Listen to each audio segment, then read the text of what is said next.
Hello दोस्तों, नमस्कार। हम एक गीत गाए जाते हैं सावन में। सावन भोले बाबा के ऊपर आप लोग जरूर सपोर्ट करा और हमारा गीत आप लोग पूरा सुनो दोस्तों। 2 मिनट का गीत आप लोग जरूर सुनो और हमें भी प्यार दुलार दे, थोड़ा सा आशीर्वाद हमके भी दे दोस्तों। हो काशी के रहवैया हमार भोला, काशी के रहवैया हमार भोला, काशी के रहवैया हमार भोला, ओ हमार भोला, ओ हमार भोला, ओ हमार भोला, काशी के रहवैया हमार भोला, काशी के रहवैया हमार भोला। हमरे गुरु के कान नहीं है, हमरे गुरु के कान नहीं है, हमरे गुरु हमें तेज सुनवैया, हमरे भोला हमें तेज सुनवैया, तेज सुनवैया हो तेज सुनवैया, काशी के रहवैया हमार भोला, काशी के रहवैया हमार भोला, काशी के रहवैया हमार भोला।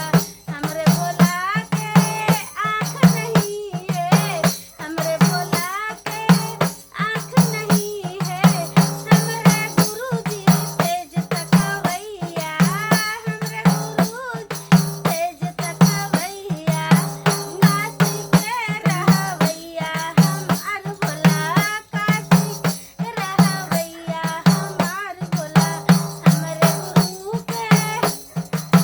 हमरे गुरु के ज्ञान नहीं है, हमरे गुरु के ज्ञान नहीं है, हमरे भोला तेज हमें ज्ञानी, हमरे भोला तेज हमें ज्ञानी, हमरे भोला काशी के रहवैया, हमरे भोला हमें काशी के रहवैया, हमरे भोला काशी के रहवैया।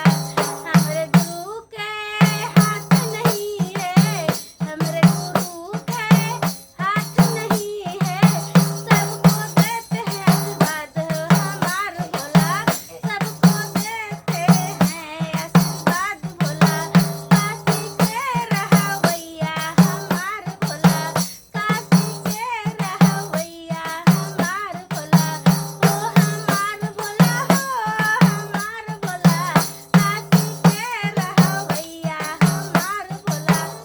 तो दोस्तों, हमें भी आप लोग सपोर्ट करो और लाइक करो, सब्सक्राइब करो, कमेंट करो और हमें भी थोड़ा सा प्यार जरूर दें।